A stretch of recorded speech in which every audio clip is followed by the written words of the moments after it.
கிரகண காலத்தில் நந்தபாபாவையும் ஆயர்களையும் சந்தித்தல்.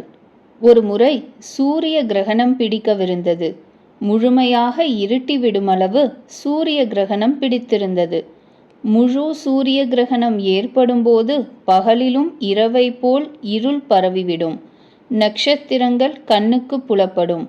பழைய காலத்தில் சூரிய கிரகணத்தில் நீராடுவதற்காக குருக்ஷேத்திரத்தில் மிகப்பெரிய திருவிழா நடைபெறுவது வழக்கம். சூரிய கிரகண சமயம் நெருங்கிய பொழுது ஸ்ரீ கிருஷ்ணச்சந்திரனும் ஸ்ரீ பலராமனும் மற்ற யாதவர்களும் குருக்ஷேத்திரத்திற்கு சென்றனர். உக்ரசேன மகாராஜா, ஸ்ரீ வசுதேவர் ஆகியோரும் அவர்களுடைய மனைவியரும் உடன் சென்றிருந்தனர். கிரகண ஸ்நானம் செய்வதற்காக அச்சமயம் குருக்ஷேத்திரத்திற்கு இன்னும் பல மன்னர்களும் ரிஷி மகரிஷிகளும் கூட வந்திருந்தனர். எல்லோரும் கிரகண ஸ்நானம் செய்து அந்தணர்களுக்கு நிறைய தானம் செய்தனர். ஸ்ரீ கிருஷ்ண பகவான் அந்தணர்களுக்கு ஏராளமான செல்வமும் தானியமும் ஆடைகளும் ஆயிரக்கணக்கான பசுக்களும் தானம் செய்தார். விரஜத்திலிருந்து நந்தபாபாவும் அன்னை யசோதாவும் எல்லா கோபியரும் கூட வந்திருந்தனர். கிரகண சமயம் ஸ்ரீ கிருஷ்ணச்சந்திரனை தரிசிக்க முடியும் என்பதே விரஜ மக்களின் பேராவலாக இருந்தது. ஸ்ரீ கிருஷ்ணச்சந்திரன் அண்ணன் பலராமனுடன் நந்தபாபா தங்கியிருந்த இடத்திற்கு சென்றார். அவர்கள் நந்தபாபாவையும் அன்னை யசோதாவையும் வணங்கினார்கள். எல்லா கோபியருக்கும் மரியாதை செய்தார்கள். குருக்ஷேத்திரத்தில் வசுதேவர் மிகப்பெரிய யாகம் ஒன்றை செய்தார். நந்தபாபாவையும் விரஜ மக்களையும் அங்கு சந்தித்ததால் துவாரகா மக்களும் மிகுந்த மகிழ்ச்சி அடைந்தனர். அவர்கள் எல்லோரும் அங்கு வெகு நாட்கள் தங்கியிருந்தனர். மழைக்காலம் நெருங்கியதும் ஸ்ரீ கிருஷ்ண பகவான் நந்தபாபாவையும் ஆயர்களையும் மிகுந்த மரியாதையோடு விரஜபூமிக்கு அனுப்பி வைத்தார். துவாரகா மக்களை உடன் அழைத்து கொண்டு அவர் துவாரகாவிற்கு திரும்பி வந்தார்.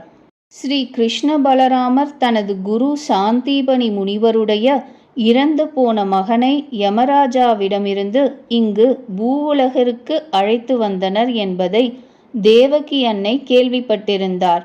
ஒரு நாள் தேவகி அன்னை ஸ்ரீ கிருஷ்ண பலராமரிடம், கம்சன் என்னுடைய 6 பிள்ளைகளை கொன்றுவிட்டான்.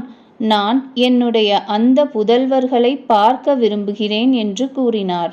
தாயை மகிழ்விப்பதற்காக ஸ்ரீ பலராமனும் ஸ்ரீ கிருஷ்ணச்சந்திரனும் தேரில் அமர்ந்து சுதல லோகத்தில் பலியிடம் சென்றனர். அரசன் பலி சகோதரர்கள் இருவரையும் பூஜித்தார். பகவான் ஸ்ரீ கிருஷ்ணன் பலியிடமிருந்து கம்சன் கொன்ற தேவகி மாதாவின் 6 புதல்வர்களையும் அழைத்து கொண்டு துவாரகாவிற்கு வந்துவிட்டார். தேவகி அன்னை தன் இறந்த புதல்வர்கள் மீண்டும் வந்ததைக் கண்டு மிகுந்த மகிழ்ச்சி அடைந்தார். சிருஷ்டியின் தொடக்கத்தில் மரீச்சி முனிவருக்கு 6 பிள்ளைகள் தோன்றினர். அவர்கள் ஒருமுறை பிரம்மதேவனை கேலி செய்தனர். அதனால் பிரம்மா அவர்களை தைத்தியர்களாகும்படி சாபமளித்து விட்டார். அவர்கள் தைத்திய வம்சத்தில் பிறந்து சுதல லோகத்தில் ராஜா பலியிடம் இருந்தனர்.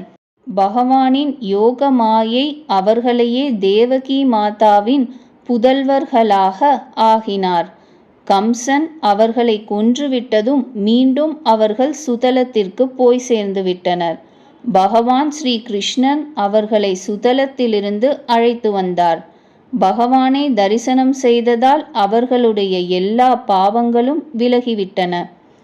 பிரம்மனின் சாபம் நீங்கிவிட்டது. ஆகையினால் அவர்கள் தேவர்களாகிவிட்டனர். ஸ்ரீ வசுதேவர், ஸ்ரீ பலராமர், ஸ்ரீ கிருஷ்ண பகவான் ஆகியோரை வணங்கிவிட்டு அந்த 6 பாலகர்களும் பிரம்மலோகத்திற்கு சென்றுவிட்டனர்.